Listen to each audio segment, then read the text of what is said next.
ஆச்சி பாதாம் ட்ரிங்க். ஆச்சி பாதாம் ட்ரிங்க் ஒன்னு வாங்கினா ஒன்னு ஃப்ரீ. துணை முதலமைச்சர் உதயநிதி ஸ்டாலின் சட்டப்பேரவையில் உரையாற்றி வருகிறார். அந்த காட்சிகளை காண்போம். கடந்த 2023ஆம் ஆண்டு தமிழ்நாடு சாம்பியன்ஸ் அறக்கட்டளை திட்டத்தை தொடங்கி வச்சாங்க. தமிழ்நாடு சாம்பியன்ஸ் அறக்கட்டளைக்கு இதுவரை 28 கோடி ரூபாய் நன்கொடையாக பெறப்பட்டுள்ளது. கடந்த ஓராண்டில் மட்டும் வீரர்களுடைய தேவை அடிப்படையில் 16 கோடியே 56 லட்சம் ரூபாய் நிதி உதவி வழங்கப்பட்டுள்ளது.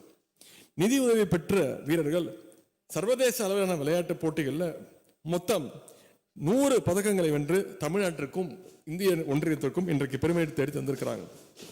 தமிழ்நாடு சாம்பியன்ஸ் ஃபவுண்டேஷன் எந்த அளவுக்கு நம்முடைய வீரருடைய வாழ்வை மாற்றுகிறது என்பதற்கு ஒரு சிறிய உதாரணத்தை கூற விரும்புகின்றேன். வட சென்னையை சேர்ந்த கேரம் வீராங்கனை தங்கிய காசிமா, அவருடைய தந்தை ஒரு ஆட்டோ ஓட்டுநராக இருக்கின்றார். அமெரிக்காவில் நடைபெற்ற உலகக்கோப்பை கேரம் போட்டியில் பங்கேற்கின்ற வாய்ப்பு அவருக்கு கிடைச்சது. ஆனால் அவருக்கு அதற்கான பயணத்திற்கும் தங்குவதற்கும் பயிற்சிக்குமான செலவிற்கு நிதி உதவி இல்லை. இது பற்றி நம்முடைய துறைக்கு ஒரு கோரிக்கை வச்ச உடனே உடனடியாக அடுத்த நாளே நம்முடைய முதலமைச்சர் உத்தரவிட்டு 2,50,000 ரூபாய் வழங்கி அவரை உலகக்கோப்பை கேரம் போட்டியில் பங்கேற்க அமெரிக்கா வரை அனுப்பி வைத்தோம். நிதி பெற்று சென்ற தங்கை காசிமா அவர்கள் உலகக்கோப்பையை வென்று தமிழ்நாடு திரும்பினார். உடனடியாக நம்முடைய முதலமைச்சர் அவர்கள் அவரை பாராட்டி 1 கோடி ரூபாயை ஹை கேஷ் இன்சென்டிவ்ஸாக உடனே வழங்கினார். இதுபோல நூற்றுக்கணக்கான காசிமாக்கள் உருவாக நம்முடைய தமிழ்நாடு சாம்பியன்ஸ் அறக்கட்டளை தொடர்ந்து துணை நிற்கும். ஆகவே மாண்புமிகு சட்டமன்ற உறுப்பினர்கள் தங்களுடைய தொகுதியில் விளையாட்டு வீரர்கள் யாருக்காவது போட்டிகளில் பங்கேற்க நிதி உதவி தேவைப்பட்டால் அவர்களை www.tamilnadu-champions.sdat.in என்ற அந்த இணையதளத்தில் தயவு செய்து விண்ணப்பிக்க சொல்லுங்கள். நிச்சயம் அவருடைய திறமைக்கு ஏற்ப நிதி உதவி அளிக்கப்படும் என்பதை தெரிவித்துக் கொள்ள விரும்புகின்றேன். விளையாட்டினை மாபெரும் மக்கள் இயக்கமாக்கும் விதமாக முதலமைச்சர் கோப்பை விளையாட்டுப் போட்டிகளை தொடர்ந்து நடத்தி வருகின்றோம். கடந்த ஆண்டு இதற்காக 83 கோடியே 37 லட்சம் ரூபாய் நிதி ஒதுக்கப்பட்டது.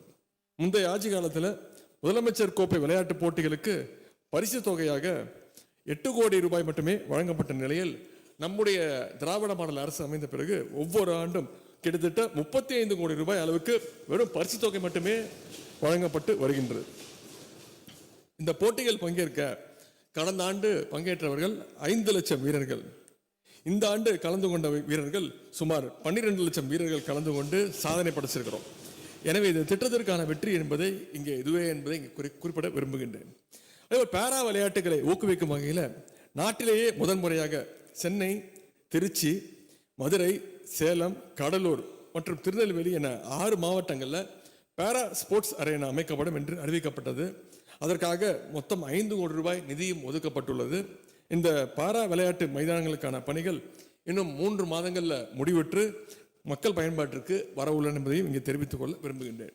நம்முடைய மாண்புமிகு சட்டமன்ற உறுப்பினர் அண்ணன் ரவி அவர்கள் நேற்று பேசும்பொழுது புதிய விடுதிகள் திறக்கப்படவில்லை என்றும் விடுதிகளில் ஹாஸ்டல்ஸ், ஸ்போர்ட்ஸ் ஹாஸ்டல்ஸ் மாணவர்களுடைய எண்ணிக்கை குறைவதாகவும் ஒரு கருத்தை கூறியிருந்தார்.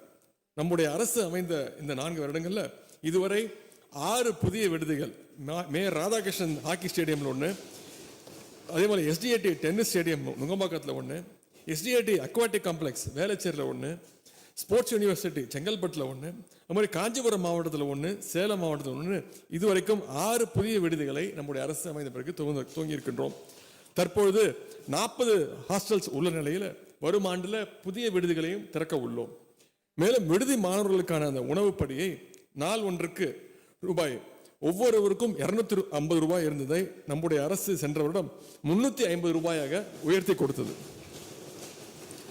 அதேபோல 4 ஆண்டுகளில் நம்முடைய அரசு, நம்முடைய துறை எடுத்த முயற்சியால் மாணவர்களுடைய எண்ணிக்கை, ஹாஸ்டலில் இருக்கக்கூடிய மாணவர்களுடைய எண்ணிக்கை 2300 இன்றைக்கு 2600 உயர்ந்துள்ளது என்பதை இங்கே தெரிவிக்க நான் கடமைப்பட்டிருக்கிறேன். விளையாட்டு கட்டமைப்பை தமிழ்நாடெங்கும் பரவலாக்கம் செய்திட சட்டமன்ற தொகுதிகள் தோறும் மினி ஸ்டேடியம் அமைக்கப்படும் என்று நாம் அறிவித்திருந்தோம். முதல் கட்டமாக 9 சட்டமன்ற தொகுதிகள் நிலம் தேர்வு செய்யப்பட்டு சேப்பாக்கம், திருவல்லிக்கேணி, சோழவந்தான், திருவைகுண்டம், காரைக்குடி ஆகிய தொகுதிகளில் மினி ஸ்டேடியம் கட்டி முடிவுக்கப்பட்டு ஏற்கனவே திறந்து வைக்கப்பட்டுள்ளது. கொளத்தூர், வாணியம்பாடி, காங்கேயம், பத்மநாபபுரம் மற்றும் ஆலங்குடி 5 தொகுதிகளிலும் பணிகள் நடைபெற்றுக் கொண்டிருக்கின்றன. விரைவில் அங்கேயும் ஸ்டேடியம் திறந்து வைக்கப்படும் என்று தெரிவித்துக் கொள்கின்றேன். சென்ற ஆண்டு 22 சட்டமன்ற தொகுதிகளில் மினி ஸ்டேடியம் அமைக்கப்படும் என்று சட்டப்பேரவையில் அறிவித்திருந்தோம். அதற்கான பணிகள் விரைவில் தொடங்க உள்ளன. அது மட்டுமல்ல, நிலம் இருக்கின்ற அனைத்து தொகுதிகளையும் மினி ஸ்டேடியங்களை நிச்சயம் அமைக்க நடவடிக்கை எடுக்கப்படும் என்பதையும் தெரிவித்துக் கொள்கின்றேன். உடைய பேரவைத் தலைவர் அவர்கள் ராதாபுரம் தொகுதியில் ஸ்டேடியம் அமைக்க வேண்டும் என்று கேட்டிருக்கிறீங்க. ராதாபுரத்தில் சர்வதேச தரத்திலான ஸ்டேடியம் அமைப்பதற்கான அறிவிப்பை நம்முடைய முதலமைச்சர் அவர்கள் ஏற்கனவே வெளியிட்டாங்க. இதற்காக நிதி ஒதுக்கப்பட்டுள்ளது. ஒப்பந்த புள்ளி கோரப்பட்டு விரைவில் பணிகள் தொடங்கப்படும் என்பதையும் தெரிவித்துக் கொள்கின்றேன். மாண்புமிகு உறுப்பினர் அண்ணன் நீலமேகம் அவர்கள் தஞ்சை மாவட்ட விளையாட்டு அரங்கத்தில் சிந்தட்டிக் அத்லெட்டிக் ட்ராக் அமைக்கும் பணியை விரைந்து முடிக்க நேற்று கோரிக்கை வச்சிருந்தார். அந்த பணிகள் வரும் ஏப்ரலுக்குள் முடிக்கப்பட்டு விரைவில் விளையாட்டு வீரர்களுடைய பயன்பாட்டிற்கு கொண்டு வரப்படும் என்பதை உறுதியை இந்த நேரத்தில் நான் தெரிவிக்க கடமைப்பட்டிருக்கின்றேன். முத்தமிழர் கலைஞர் அவர்களுடைய வாழ்ந்த கோபாலபுரத்தில் கலைஞர் குத்துச்சண்டை அகாடமி அமைக்கப்படும் என்று சென்ற ஆண்டு சட்டப்பேரவையில் அறிவித்திருந்தோம். அதன் அடிப்படையில் 8 கோடி ரூபாய் மதிப்பீட்டில் சர்வதேச தரத்தில் கட்டப்பட்டுள்ள கலைஞர் பாக்ஸிங் அகாடமியை முதலமைச்சர் அவர்கள் கடந்த மாதம் திறந்து வச்சாங்க. முத்தமிழர் கலைஞருடைய நூற்றாண்டை முன்னிட்டு தமிழ்நாட்டில் உள்ள 12,525 கிராம ஊராட்சிகளுக்கும் கலைஞர் ஸ்போர்ட்ஸ் கிட்ஸ் வழங்குவோம் என்று சட்டப்பேரவையில் அறிவித்திருந்தோம். கடந்த ஆட்சியில் வெறும் 4 விளையாட்டுகளுக்கான ஸ்போர்ட்ஸ் கிட் தான் கொடுக்கப்பட்டது. அந்த நிலையில் கலைஞர் ஸ்போர்ட்ஸ் கிட் திட்டத்தின் கீழே 10 வகையான விளையாட்டுகளுக்கு தேவையான 33 ஸ்போர்ட்ஸ் கிட்டை நாம் தொடர்ந்து வழங்கி இருக்கின்றோம். அனைத்து மாவட்டங்களையும் ஒரே ஆண்டில் கிட்டத்தட்ட 17,000 எண்ணிக்கையிலான ஸ்போர்ட்ஸ் கிட் தொகுப்பினை கொடுத்திருக்கிறோம். வரும் ஆண்டில் நகர்ப்புறங்களிலும் கலைஞர் ஸ்போர்ட்ஸ் கிட் திட்டத்தின் கீழே விளையாட்டு உபகரணங்கள் வழங்க நடவடிக்கை எடுக்கப்பட்டு வருகின்றது.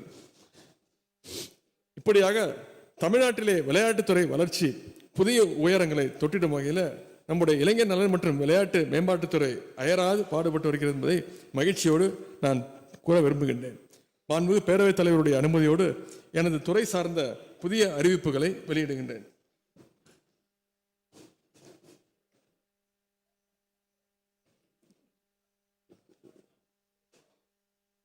ஊரக வளர்ச்சி மற்றும் ஊராட்சித்துறை வாழ்ந்து காட்டுவோம் திட்டம் 2.0 வெற்றி பெற்றதன் அடிப்படையில் நடப்பாண்டில் மேலும் 120 வட்டாரங்கள் 1000 கோடி ரூபாய் மதிப்பீட்டில் உலக வங்கியுடன் இணைந்து வாழ்ந்து காட்டுவோம் திட்டம் 3.0 துவங்குவதற்கான நடவடிக்கைகள் மேற்கொள்ளப்படும். 42,000 கிராமப்புற இளைஞர்களுக்கு வேலை வாய்ப்பு மற்றும் சுய வேலை வாய்ப்புடன் கூடிய திறன் பயிற்சி 66 கோடி ரூபாய் செலவில் வழங்கப்படும். பழங்குடியினர், முதியோர், மாற்றுத்திறனாளிகள் மற்றும் திருநங்கையர் உள்ளிட்ட 2500 சிறப்பு சுய உதவி குழுக்களுக்கு நடப்பாண்டில் 25 கோடி ரூபாய் வாழ்வாதார நிதியாக வழங்கப்படும். சென்னை மெரினா கடற்கரையில் 2024 டிசம்பர் மாதத்தில் நடைபெற்ற அந்த உணவு திருவிழா பெரும் வெற்றியை தொடர்ந்து நடப்பாண்டில் அனைத்து 5 ஜோன்லையும் மண்டல அளவிலான அந்த உணவு திருவிழாக்கள் நடத்தப்படும். நடப்பாண்டில் மகளிர் சுய குழுக்களுடைய உற்பத்தி பொருட்கள் 400 கோடி ரூபாய் அளவில் விற்பனை செய்வது உறுதி செய்யப்படும். அடுத்து சிறப்பு திட்ட செயலாக்கத்துறை. நான் முதல்வன் திட்டத்தின் கீழ் ஷெல் மற்றும் மைக்ரோசாஃப்ட் நிறுவனங்கள் பங்களிப்புடன் கல்லூரி மாணவ மாணவிகளுக்கு எலக்ட்ரிக் வெஹிக்கிள்ஸ் மற்றும் ஏஐ ஆர்டிஃபிஷியல் இன்டெலிஜென்ஸ் சார்ந்த பயிற்சிகள் வழங்க உயர் திறன் மையங்கள் நிறுவப்படும்.